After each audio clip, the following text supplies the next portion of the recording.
Welcome, dear listeners, to a journey through time and the human heart. Today I will tell you a story that echoes through the centuries, a narrative about true love, redemption, and the silent strength that dwells in wounded souls.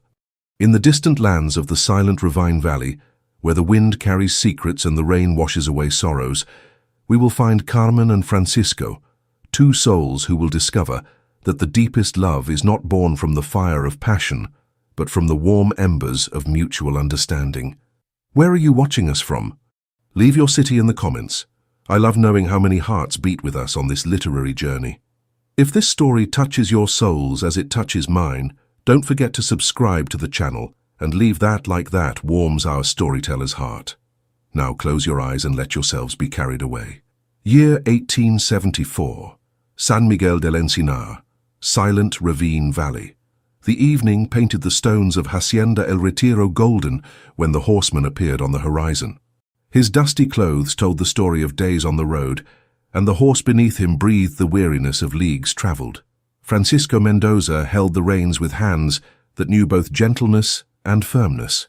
Hands that had worked the earth and cared for animals, that knew patience as few know haste.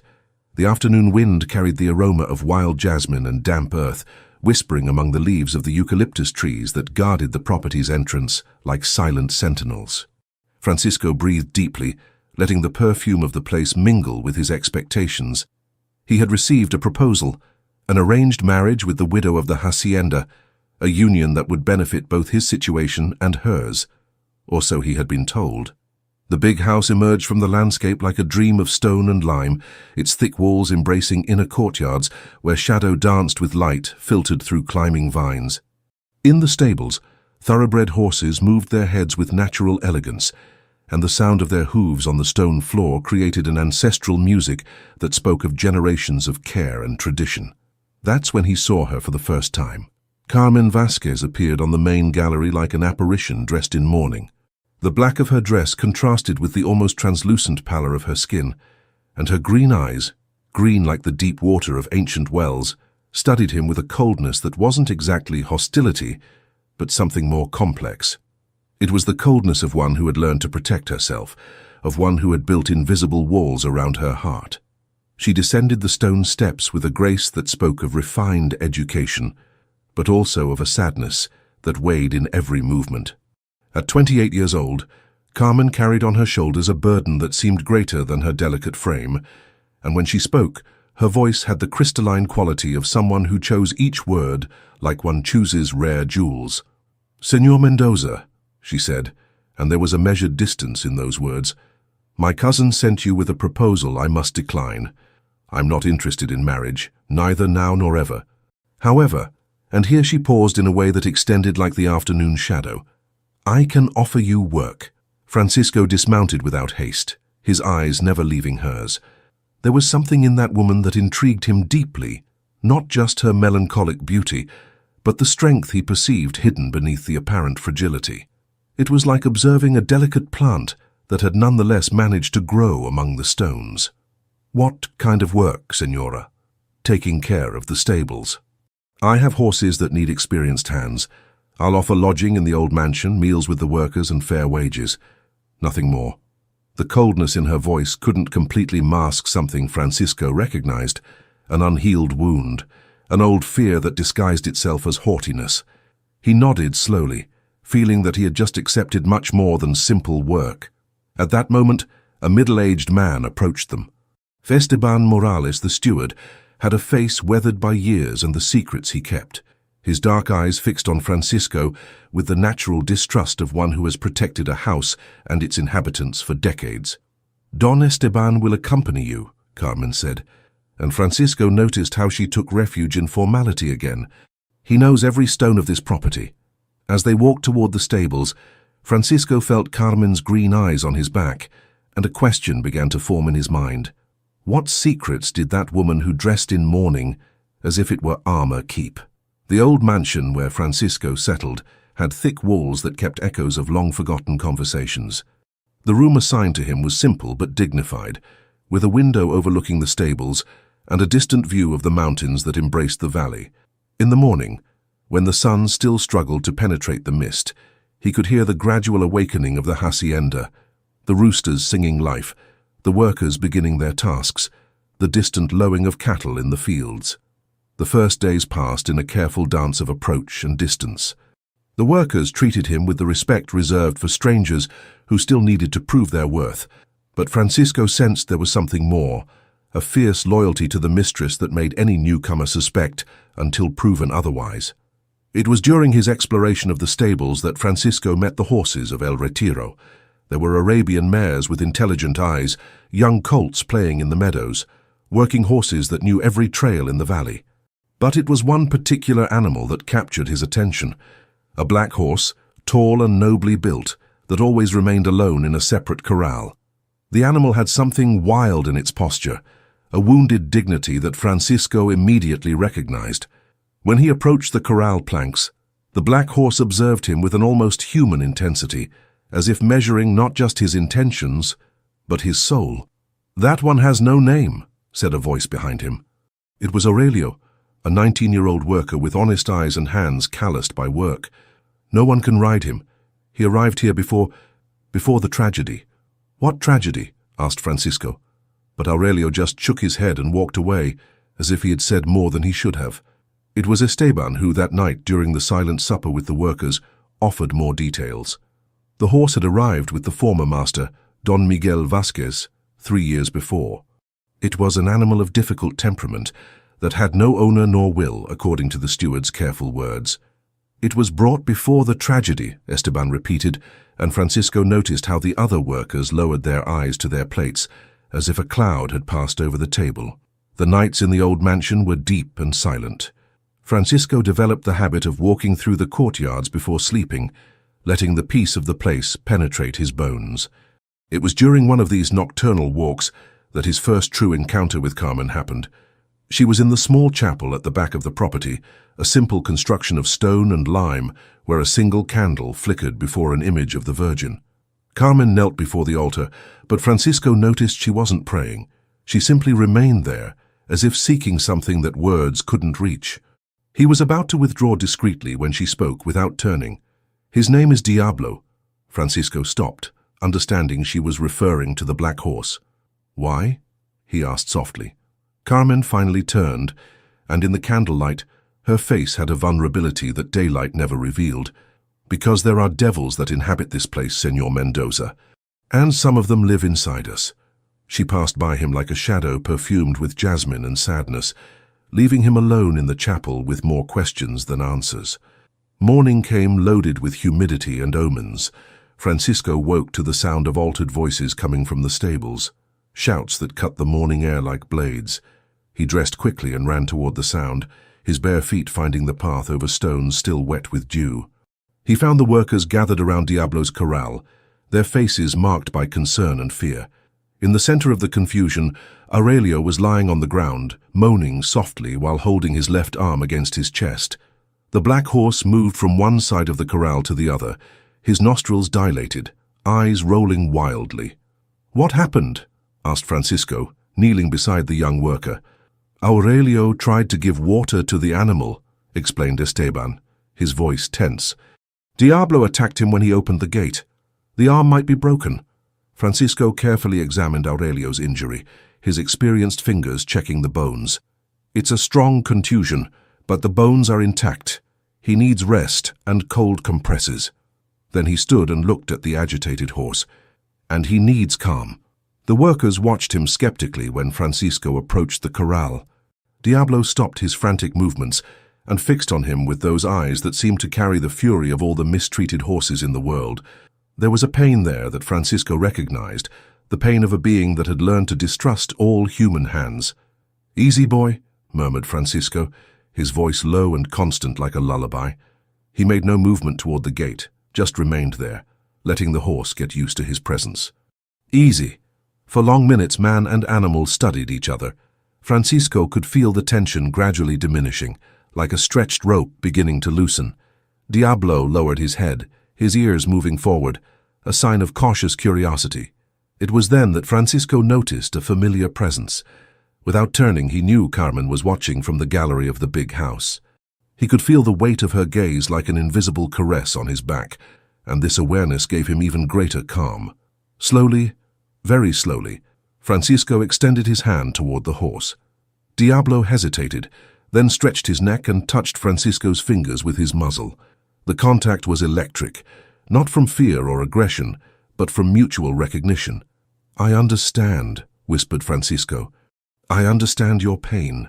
When he finally moved away from the corral, he found Carmen descending the gallery stairs. There was something different in her green eyes, a softness he hadn't seen before.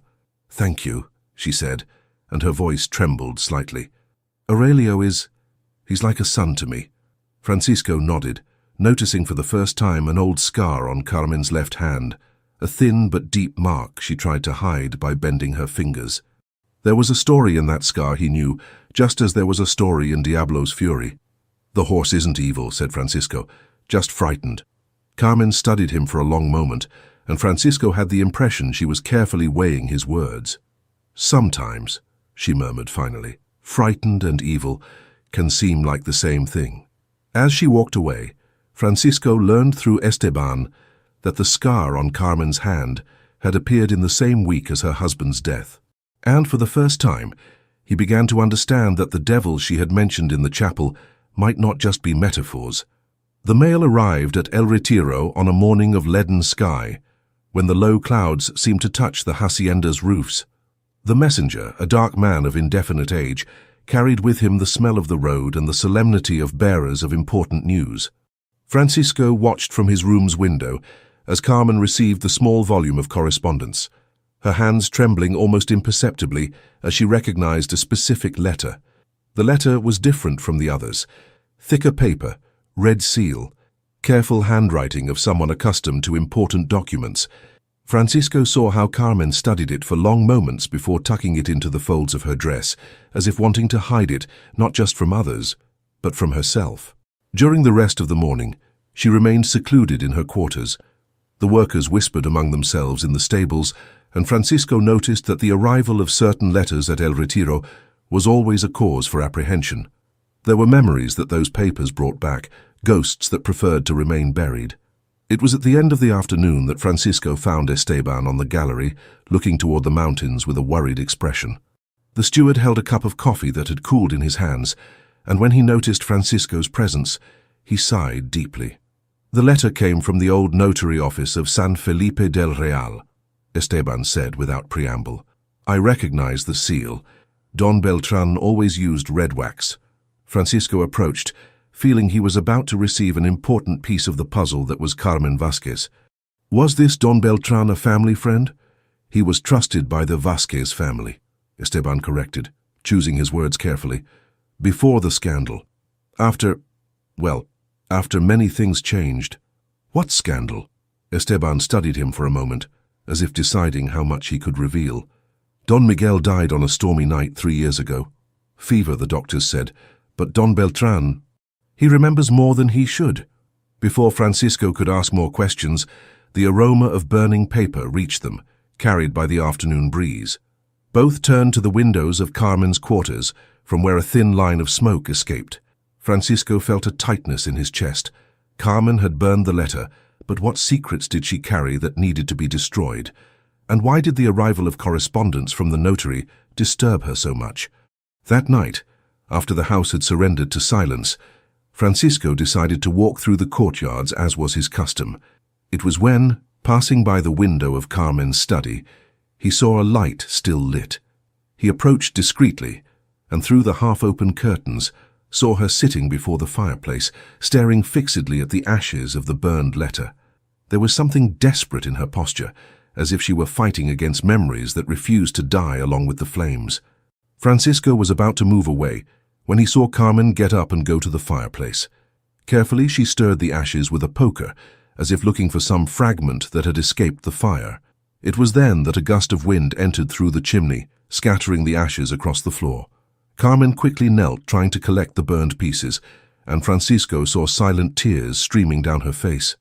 The next day, when Carmen left for her morning activities, Francisco found a small fragment of paper near the study window, probably carried by the wind from the previous night.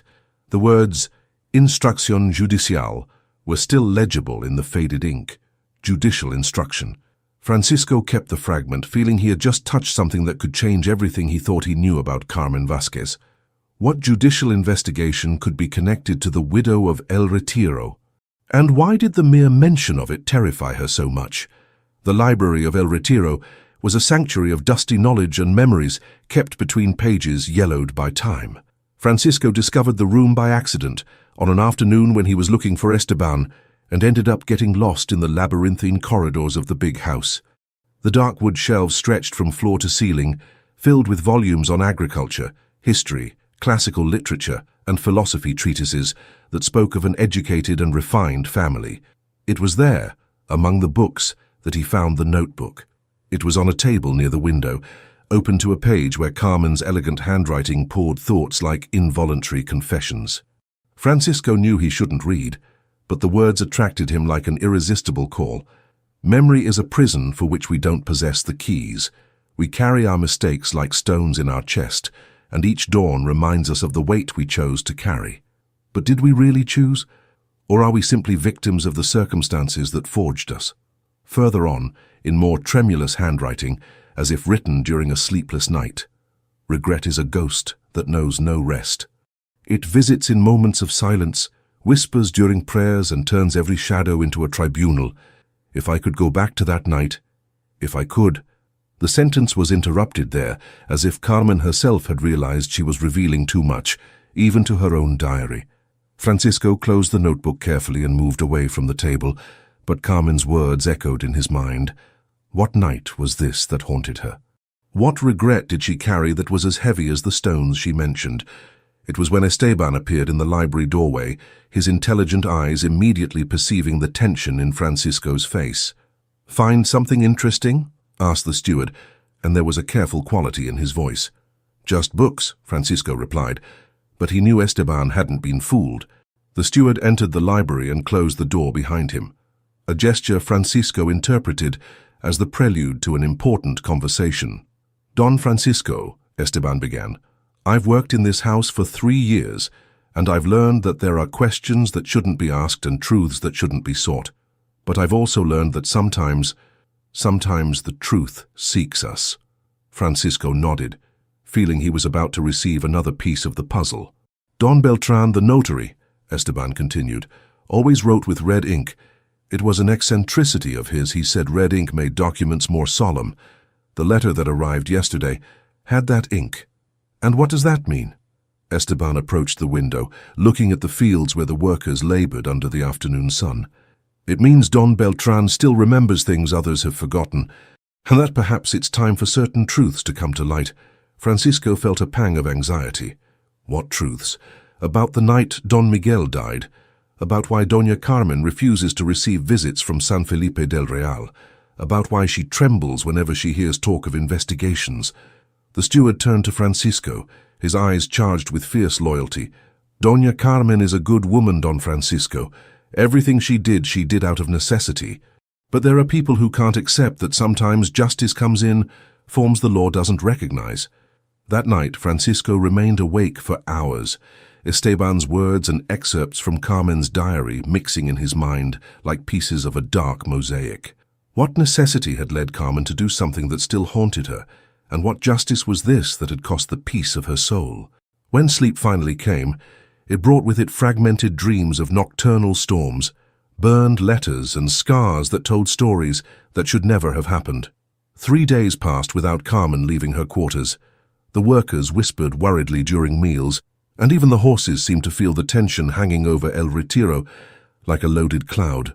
Francisco took on more responsibilities in the stables, but his mind was constantly turned toward the woman hiding between the stone walls of the big house.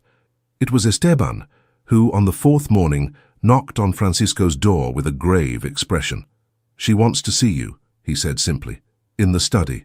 Francisco followed the steward through the silent corridors, their steps echoing on the polished stones. The entire house seemed to hold its breath, as if awaiting a revelation that would change everything. Carmen awaited him standing before the study window, her silhouette cut against the diffuse morning light. She wore the same black dress as always, but there was something different in her posture, a resolution that had replaced the fragility of recent days. "Please sit," she said without turning. Her voice sounded different, firmer, as if she had made an irrevocable decision. Francisco settled into a worn leather chair, watching as Carmen finally turned to face him. Her green eyes had an intensity he had never seen before. It was no longer the protective coldness of the first days, but something deeper and more desperate. "I'm going to tell you a story," Carmen began, her hands clasped before her body in a posture that betrayed her inner nervousness. "A story that only 3 people in this world know. Me, Esteban, and now you." She approached the fireplace where she had burned the letter and knelt before the dead ashes, as if seeking strength in the remains of what she had destroyed. "My husband didn't die of fever," she said, and her voice was little more than a whisper. "Miguel Vasquez died on a stormy night 3 years ago, but it wasn't illness that took him." Francisco felt his blood freeze in his veins, but remained silent, knowing Carmen needed to tell her story at her own pace. "Miguel was a difficult man," she continued, choosing each word as if each one weighed more than stones. "Jealous, violent when he drank, which was almost every night. He had discovered that I maintained correspondence with a cousin in Bogotá. Innocent letters about property administration, nothing more. But for Miguel, any contact with the outside world was betrayal." Carmen stood and walked to the table where she kept the notebook Francisco had read. Her fingers traced the leather cover like a melancholic caress. That night, the storm was terrible. Miguel had drunk more than usual and was in a fury I had never seen before. He accused me of planning to leave him, of conspiring with my family to steal his lands. When I tried to explain, She stopped, raising her left hand to show the scar Francisco had noticed. He had a hunting knife in his hand. He said he was going to mark me so everyone would know what kind of woman I was. The blade cut deep and I screamed. That's when... Carmen closed her eyes, as if reliving that terrible night. Esteban heard my screams and came running. Miguel turned to him, still with the knife in his hand, threatening to kill him for interfering. That's when I pushed Miguel. The silence that followed was deep as a well, broken only by the wind sighing through the open windows. "He fell," whispered Carmen. "He hit his head on the edge of the fireplace. It wasn't intentional, but I also didn't try to stop him." Francisco stood slowly, feeling that every movement could break the fragility of that moment. He approached Carmen, who trembled like a leaf in the wind. "Esteban was there," she said, and her tears finally began to fall. He saw everything. He saw that it wasn't the eyes of a murderess that pushed Miguel, but the eyes of a broken woman who simply couldn't suffer anymore. Francisco extended his hand and very gently touched Carmen's face, wiping away her tears with the delicacy of one touching a cracked work of art. "And now?" he asked. "Now Don Beltran wants to reopen the case. The letter said there are inconsistencies in the death certificate, that new witnesses have appeared. In a week, investigators will come from San Felipe del Real." Carmen looked at Francisco with a vulnerability that broke his heart. "I'm not a murderess, Francisco. But in the eyes of the law, perhaps that's exactly what I am." The man who arrived at El Retiro on a September morning had the calculated elegance of one who uses appearance as a weapon. Ricardo Vasquez, younger brother of the deceased Miguel, brought with him the smell of expensive tobacco and the arrogant confidence of those who never had to truly work for what they possess. At 42 years old, he maintained the erect posture and sharp gaze of a predator who had caught the scent of opportunity. Francisco watched from the stable window as Ricardo was received on the main gallery by Carmen. Even at a distance, he could perceive the tension in her body, the way her shoulders stiffened when her brother-in-law kissed her cheek with excessive familiarity. "The time has come," murmured Esteban, appearing beside Francisco like a shadow laden with omens. "I knew he would come when he learned of the investigation." "Were you expecting him?" "Ricardo always wanted El Retiro," explained the steward, his eyes fixed on the scene unfolding in the main courtyard. "When Miguel died, he tried to convince Carmen to sell the property and go live in the capital. She refused. Since then, he's been waiting for an opportunity." Francisco felt a shiver of apprehension run down his spine. "And now he has one. If Carmen is found guilty of Miguel's death, she'll lose all rights to the inheritance. As the victim's brother and only living male relative, Ricardo will automatically inherit everything." The conversation was interrupted by Aurelio's arrival, who ran to them with his face flushed from haste. The young worker had completely recovered from the incident with Diablo and now seemed agitated for different reasons. "Don Francisco, Doña Carmen requests your presence at the big house, right now." Francisco exchanged a worried look with Esteban before following Aurelio to the main house. He found Carmen and Ricardo in the sitting room, a formal room he had never seen before. The red velvet curtains were partially closed, creating a somber atmosphere that perfectly matched the tension of the moment. Ricardo stood when Francisco entered, his dark eyes examining him from head to toe with poorly disguised disdain. He was a tall man, well-dressed, with a carefully trimmed mustache and soft hands that had never known hard work. "So this is the stable foreman I've heard so much about," said Ricardo, and there was sweet poison in his voice. "How interesting that my sister-in-law has chosen someone from outside to entrust the family business to." Carmen remained seated, but Francisco noticed how her fists clenched on the fabric of her dress. "Ricardo, this is Francisco Mendoza. Francisco, my brother-in-law, Ricardo Vasquez." Francisco inclined his head politely but didn't extend his hand. There was something about Ricardo that made him want to protect Carmen even more, a primitive instinct that recognized danger even when disguised as courtesy. "Carmen told me about your abilities with horses," Ricardo continued, circling the room like a feline studying its prey, "especially with that black animal that belonged to my brother. Impressive how animals recognize certain affinities." The insinuation was clear, and Francisco felt anger rise in his chest like a flame, but it was Carmen who responded, her voice cutting like steel. "Francisco has demonstrated exceptional competence in all aspects of his work. In fact, I've decided to name him responsible for the property's grain records." Ricardo stopped walking, his eyes narrowing. It was obvious he hadn't expected this declaration, and Francisco realized Carmen had just made an important strategic move. By giving him administrative responsibilities, she was demonstrating public trust and, more importantly, creating a position that would be difficult to contest. "How precipitous," said Ricardo, and for the first time his mask of civility slipped slightly. "Considering the current circumstances, don't you think it would be more prudent to keep important decisions in the family?" "Francisco is part of this property now," Carmen replied, standing with a grace that hid her determination. "And your circumstances are exactly the same as always." Ricardo smiled, but it was the smile of a shark that smells blood in the water. "Ah, dear Carmen, you've always been so confident. I hope that confidence doesn't prove to be misplaced in the difficult times ahead." When Ricardo finally retired to the room assigned to him, Francisco remained with Carmen in the sitting room. She had turned to the window, watching the distant mountains with a thoughtful expression. "He knows about the investigation," said Francisco. "Of course he knows. He probably instigated it." Francisco felt the puzzle pieces fitting together in his mind. "You think that he paid someone to reopen the case? That he found witnesses willing to say what he wants to hear?" Carmen turned to Francisco, her green eyes flaming with cold anger.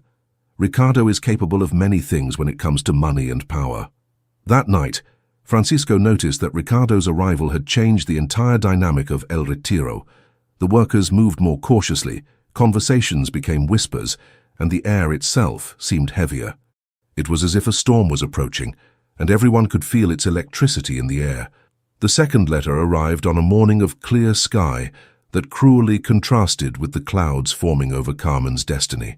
This time, it wasn't Don Beltran's elegant paper, but an official document with the seal of the San Felipe del Real Tribunal. Thick paper, black ink, words that cut like sharp blades.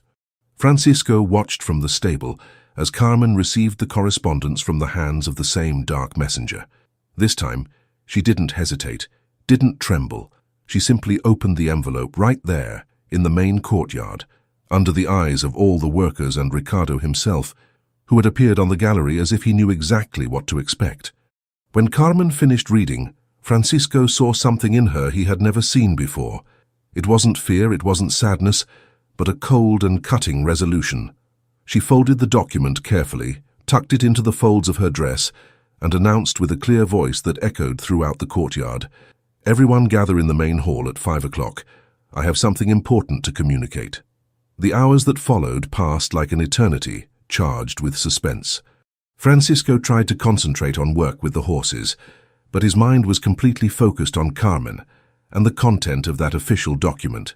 Diablo, as if sensing his caretaker's tension, remained more agitated than usual, walking from one side of the corral to the other, with nervous energy that mirrored Francisco's feelings. At exactly 5 o'clock, Francisco joined the others in the main hall of the big house. The workers clustered along the walls, their hats in their hands, faces marked by concern. Esteban remained near the door, as he always did when he felt his protection might be necessary. Ricardo had chosen an armchair near the fireplace, his relaxed posture contrasting with the general tension. It was the posture of a man who knew exactly what was coming. Carmen entered the room with her usual elegance, but Francisco noticed she had chosen her clothes carefully. Instead of the closed mourning she constantly wore, she wore a dark blue dress that enhanced her green eyes and lent silent authority to her presence. "I received today an official notification from the San Felipe del Real Tribunal," she began, her clear and firm voice echoing through the silent room. "The case of my husband's death, Miguel Vasquez, will be reopened due to inconsistencies in the original death certificate." A worried murmur ran through the group of workers, but Carmen raised her hand, asking for silence. "I must appear as the principal witness within 2 weeks. During this period, the hacienda's activities will continue normally under Esteban and Francisco's supervision." Ricardo leaned forward in his armchair, a small and predatory smile playing on his lips. "Carmen, dear, don't you think it would be more prudent to prepare for other possibilities?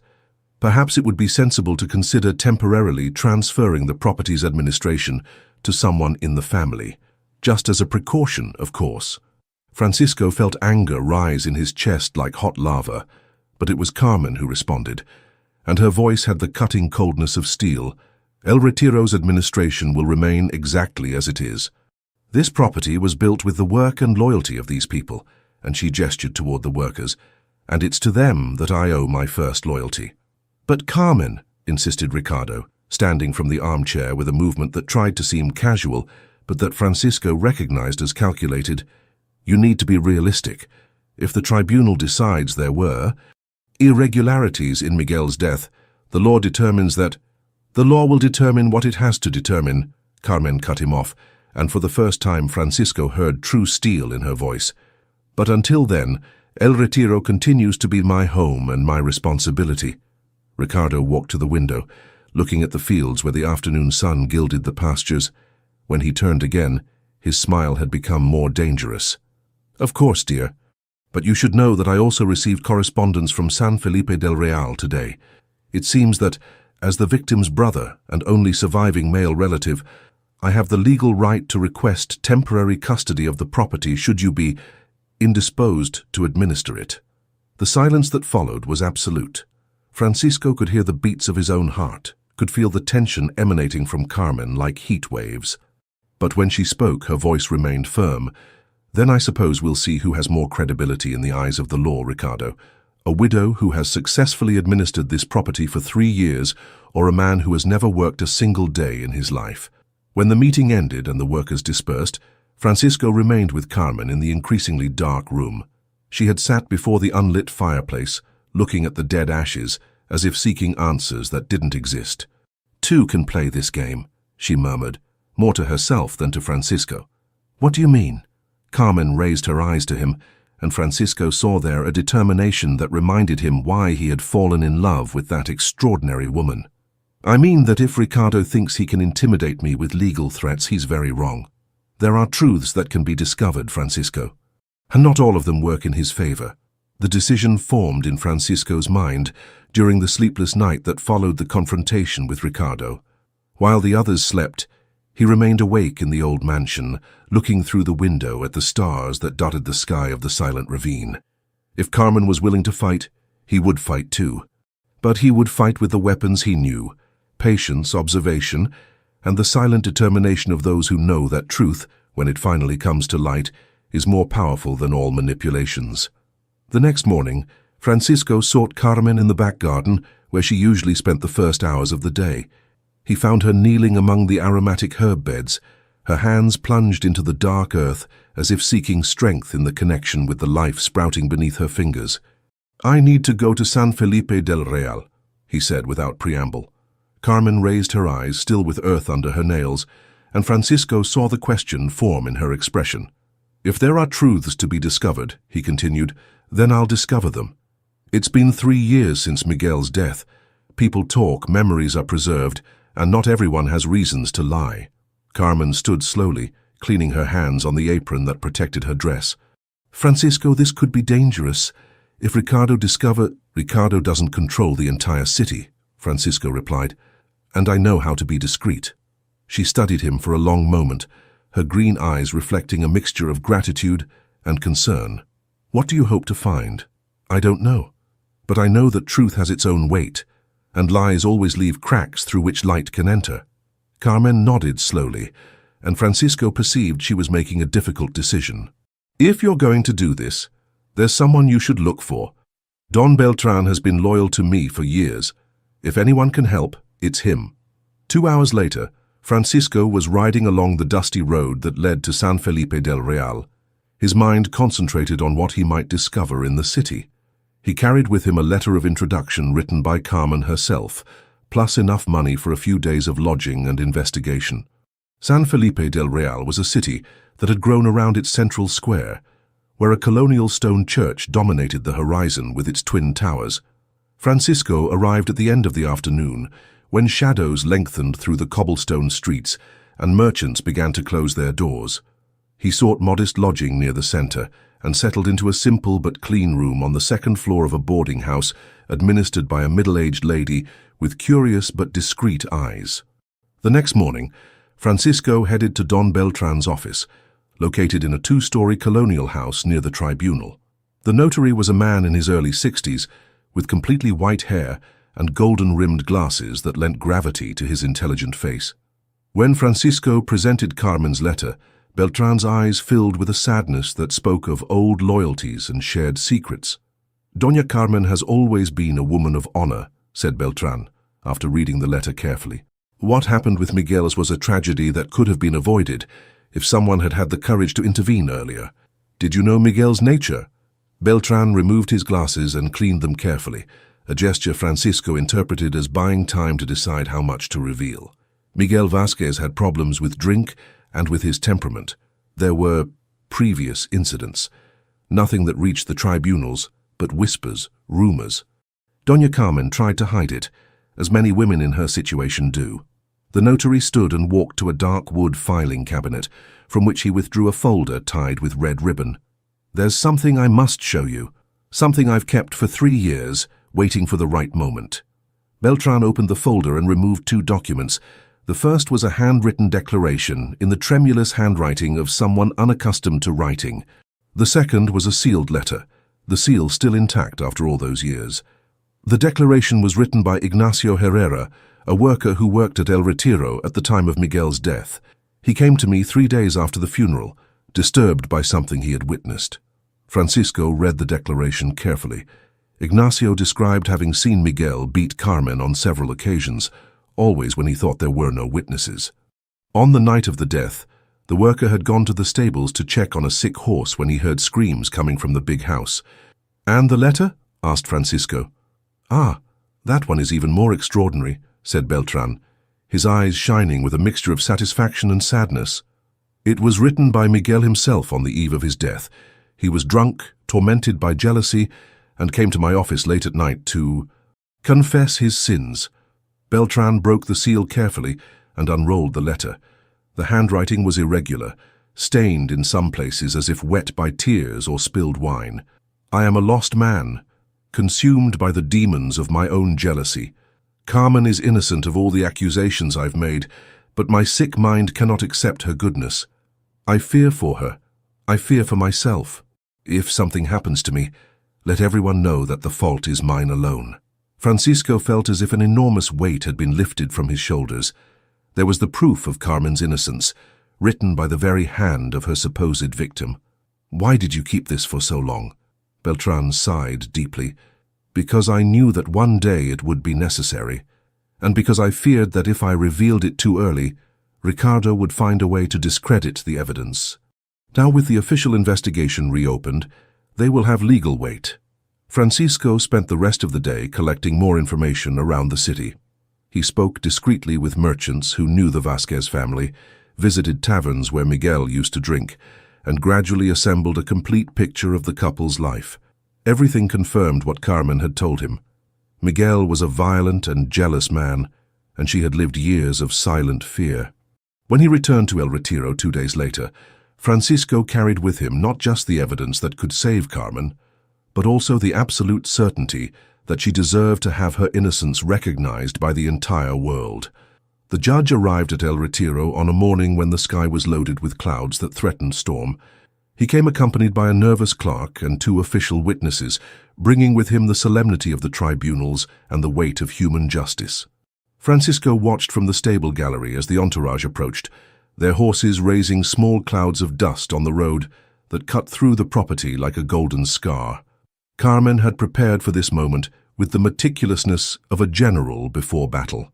She wore her best dress, a deep navy blue that lent authority to her delicate figure, and had combed her hair into an elegant bun that left exposed the proud line of her neck. But Francisco could see, even at a distance, how her hands trembled slightly when she smoothed her skirt, the only exterior sign of her inner nervousness.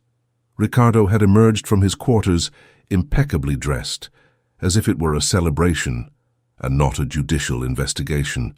He positioned himself on the main gallery with the confidence of a man who believes he has all the winning cards in his hands, greeting the judge with excessive familiarity that suggested previous connections.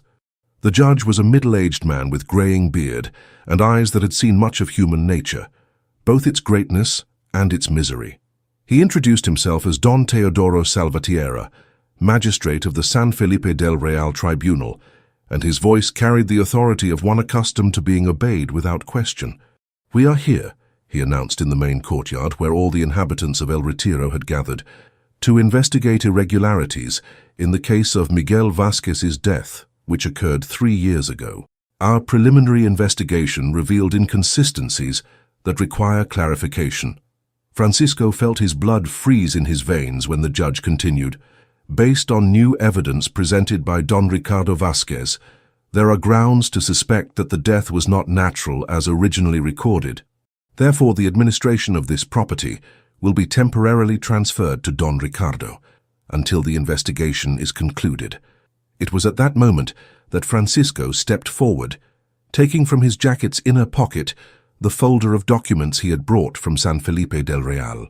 "With your permission, Your Excellence," said Francisco, his clear voice cutting through the murmur of surprise that had spread among the workers, "I have evidence that may be relevant to this investigation." The judge frowned, clearly not expecting interruption from a simple property employee.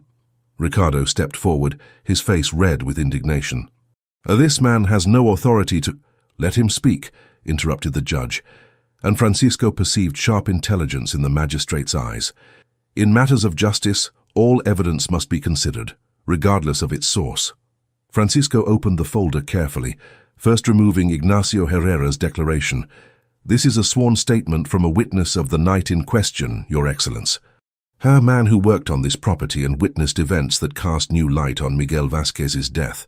The judge took the document and read it in silence, his eyebrows arching slightly as he absorbed the content. When he finished, he looked at Francisco with renewed interest. "This declaration speaks of domestic violence.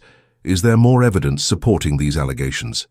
Francisco removed the second piece of evidence, the letter written by Miguel himself. "This letter was written by the victim on the eve of his death, Your Excellence. It was deposited with the notary Don Beltran for custody." When the judge read Miguel's letter, Francisco saw the magistrate's expression change completely. What had begun as a routine investigation had transformed into something much more complex and revealing. "This letter," said the judge slowly, "constitutes a confession of violence and mental instability. If it's authentic, it's authenticated by Don Beltran's own hand," Francisco interrupted respectfully. "The notary is willing to testify under oath about the circumstances in which he received it." Ricardo had visibly paled, his previous confidence evaporating like mist in the sun. "Your Excellence, these documents could have been falsified by a respected notary and a worker who died 2 years ago," asked the judge dryly. Don Ricardo, I'm beginning to question the motives that led you to request this investigation. It was Carmen who delivered the final blow. Approaching the judge with the serene dignity that characterized her, she said, "Your Excellence, if there are doubts about my character or my actions, I invite you to speak with any person on this property. Not with those who have an interest in my ruin, but with those who have lived with me these 3 years of mourning and work." The judge looked around the courtyard, observing the faces of the workers who lined up behind Carmen like a human wall of loyalty and respect. It was a sight that spoke louder than any document or formal testimony. "Based on the evidence presented," declared Don Teodoro Salvatierra, "I consider there is no legal basis for transferring the administration of this property. Furthermore, I order that Don Ricardo Vasquez leave these lands immediately and not return without express authorization from the tribunal." The silence that followed was broken by the distant sound of thunder, as if the sky itself approved of the decision. Ricardo looked around like a lost man, finally realizing that his manipulations had turned against him. "This isn't over," he murmured, as he headed to the stables to get his horse. "There are other ways." "Yes," said Carmen, and her voice carried a tranquil strength Francisco had never heard before. "There are always other ways for men like you. But this time truth won." When Ricardo finally left, riding down the road like a defeated man, Francisco felt that a dark chapter in Carmen's life had finally closed. The approaching storm brought with it not just rain, but renewal. The rain came like a blessing after the tension of recent days, washing the dust from the stones and filling the air with the perfume of wet earth. Francisco watched from his room's window as the heavy drops transformed the main courtyard into a symphony of small rivers and reflecting puddles. It was the first true rain since he had arrived at El Retiro, and there was something liberating in its constant sound, as if nature itself were celebrating the victory of truth over lies. Carmen had disappeared after Ricardo and the judge's departure, taking refuge in her quarters, as was her custom when she needed to process intense events. Francisco respected her need for solitude, concentrating on stable duties where the horses grew restless with the weather change. It was while checking that Diablo was comfortable in his covered corral that he made a decision that would change everything. The black horse watched him with those intelligent eyes that seemed to understand more than any animal should understand. During the months of coexistence, Francisco had built a relationship of trust with Diablo, but had never tried to mount him. He knew instinctively that this special animal was waiting for the right moment, the appropriate context to completely accept human presence on his back. "Today is the day, isn't it, boy?" murmured Francisco, extending his hand to touch the horse's silky muzzle. "Today is the day to let the past die once and for all." Diablo inclined his head, a gesture Francisco interpreted as consent. Slowly, respecting every movement of the animal, Francisco opened the corral gate and approached with the saddle. The horse remained motionless, allowing Francisco to prepare him with a patience that contrasted dramatically with his previous agitation. When he finally mounted Diablo, Francisco felt a connection that transcended the simple relationship between man and animal. It was as if both were leaving behind wounded versions of themselves, embracing the possibility of being something new and stronger. It was at that moment that he saw Carmen. She had left her quarters and was walking through the main courtyard under the rain, without bothering to protect herself from the water that streamed through her loose hair and stained her dress. There was something wild and free in her movements, as if the rain were washing not just the dust from her skin, but also the fears and pains she had carried for so many years. Francisco gently guided Diablo out of the stable, and man and horse joined Carmen in the silent dance of the rain. She raised her face to the sky, allowing the heavy drops to wash her tears. Tears of relief, of liberation, of all the emotions she had kept dammed up during the years of mourning and struggle. When she finally lowered her gaze and saw Francisco mounted on Diablo, her green eyes shone with something he had never seen before. It was no longer the protective coldness of the first days, nor the desperate vulnerability of the nocturnal confessions, but something new and radiant. It was hope. Francisco dismounted slowly, keeping the reins in one hand while approaching Carmen. They met in the center of the courtyard, under the rain that transformed the world around them into a blurred watercolor of grays and greens. "You were right," said Francisco, his voice almost lost in the sound of the rain. "There are devils in this place." But there's also redemption. Carmen extended her hand and touched Francisco's wet face, her fingers tracing the line of his jaw as if memorizing every detail. And there are people who teach us to believe in redemption when we had already given up on it.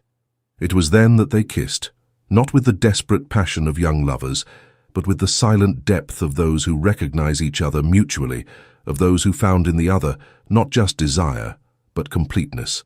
It was a kiss that spoke of possible futures, of shared mornings, of peace built on the ruins of suffering.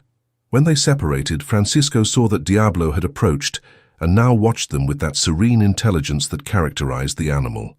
Carmen extended her hand, and for the first time since Francisco had arrived at El Retiro, the black horse allowed her to touch him. "He's no longer Diablo," she said softly. "From today on, he'll be Esperanza." Francisco nodded, understanding the symbolic depth of that new name, hope, the quality they had found in each other, the strength that had sustained them during the darkest moments. That night, when the rain finally stopped and stars emerged in a washed and crystalline sky, Carmen made a decision that would seal both their futures. "Francisco," she said as they walked through the courtyards perfumed by the rain, "I want to offer you something more than stable work." He stopped walking, his heart accelerating with possibilities he hadn't dared imagine. "I want to offer you the position of administrator of El Retiro. As my partner in everything, in business, in life, in the future, we'll build together." Francisco took her in his arms, and when he kissed her again, it was with the certainty that he had finally found his place in the world. Not just a geographical place, but a place in the heart of someone who was worth all the risks he had taken to get there. The year 1882 arrived at El Retiro, loaded with fulfilled promises and realized dreams. The hacienda had transformed into a prosperous property that served as a model for the entire region, not just for the quality of its horses and the productivity of its lands, but for the way it treated its workers. Francisco had introduced innovative administration methods that included profit sharing for the oldest workers and education for their children, creating a community that functioned more like an extended family than a simple employment relationship. Carmen, now 36 years old, had flourished in a way that those who knew her in the dark days of mourning could never have imagined. The woman who once hid behind black dresses and protective silences now wore colors that enhanced her green eyes and spoke with the serene authority of one who had found her true strength. Her hair, which she once always kept tied in severe buns, now flowed loose over her shoulders when she was at home, creating a golden frame for a face that radiated contentment. But it was the children who brought the deepest transformation to El Retiro. Isabel, 7 years old, had inherited her father's dark eyes and a voracious curiosity that kept her constantly immersed in the books of the family library. She was a serious and observant child, who spoke little but absorbed everything around her, with an intensity that reminded one of her mother. She spent hours in the stables with Francisco, learning about horses with the natural patience of those born with the gift, but could also be found in the small chapel at the back, contemplating the image of the Virgin with a devotion that deeply touched Carmen's heart. Raphael, 5 years old, was the opposite of his sister in temperament. He had inherited his mother's curly hair and strong character, but tempered by Francisco's infinite gentleness. He was a talkative child full of energy, who ran through El Retiro's courtyards like a small hurricane of joy, conquering the hearts of all the workers with his irresistible personality. Unlike his sister, who preferred contemplative solitude, Raphael flourished in the company of others and already showed signs of being a natural leader. Esteban, now 63 years old, had aged with the serene dignity of those who had seen their efforts rewarded. His hair was completely white, but his eyes maintained the sharp intelligence and fierce loyalty that had always characterized him. He had become the official storyteller for Isabel and Raphael, spending afternoons on the main gallery, narrating tales of El Retiro's history, always carefully edited to preserve the children's innocence, but rich enough to transmit important lessons about courage, loyalty, and the importance of fighting for what is right. The property itself had expanded considerably. Francisco had acquired adjacent lands and introduced new Arabian horse breeds that became famous throughout the region. The original stables had been expanded and modernized while maintaining the rustic charm that had always characterized El Retiro. A small but well-equipped school had been built for the workers' children, and Carmen personally supervised the children's education, determined to break the cycle of poverty that kept many rural families trapped in ignorance. Esperanza, the horse that had once been Diablo, now grazed peacefully in the distant fields, his mane greyed by time, but his posture still proud and haughty. He had become the patriarch of El Retiro's horses, and Francisco frequently visited him for silent conversations that kept alive the special connection they had forged during those first difficult days. On a golden late summer afternoon, while the children played in the main courtyard under Esteban's watchful eye, Francisco and Carmen walked through the property on one of their regular inspections. It was a ritual they had developed over the years, a moment of silent communion where they could appreciate everything they had built together. "Do you think he knows?" Carmen asked suddenly, interrupting the contemplative silence of the afternoon. Francisco didn't need to ask whom she was referring to. Ricardo had become a dark legend in the region, a man who had lost everything due to his own greed and who now wandered from city to city, surviving on the charity of distant relatives and the crumbs of his former fortune. There were rumors that he drank too much and talked to himself in taverns, bitterly brooding over his defeat at El Retiro. "If he knows what he lost?" Francisco completed. "I think so. Men like Ricardo always know exactly what they lost. It's what keeps them bitter."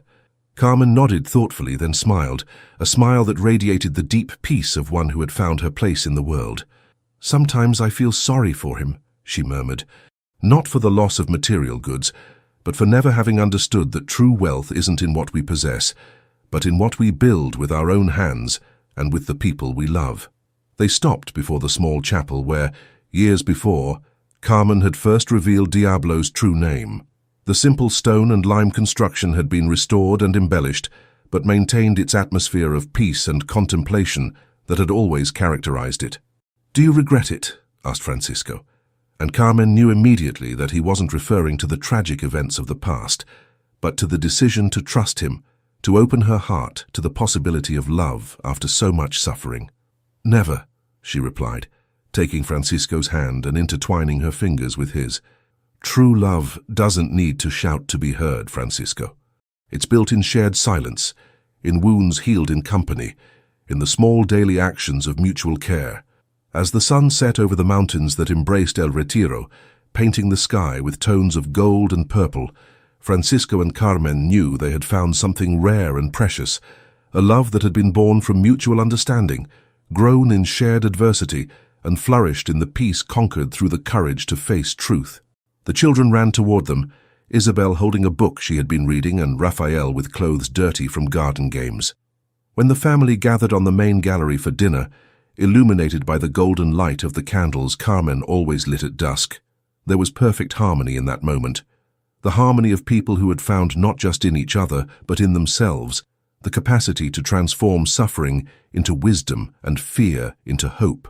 That night, after the children were put to bed and Esteban retired to his quarters, Francisco and Carmen remained on the gallery contemplating the stars that shone over El Retiro like silent blessings. Somewhere in the distance, Esperanza whinnied softly to the night, a sound that spoke of peace, of home, of futures built on the solid foundations of true love.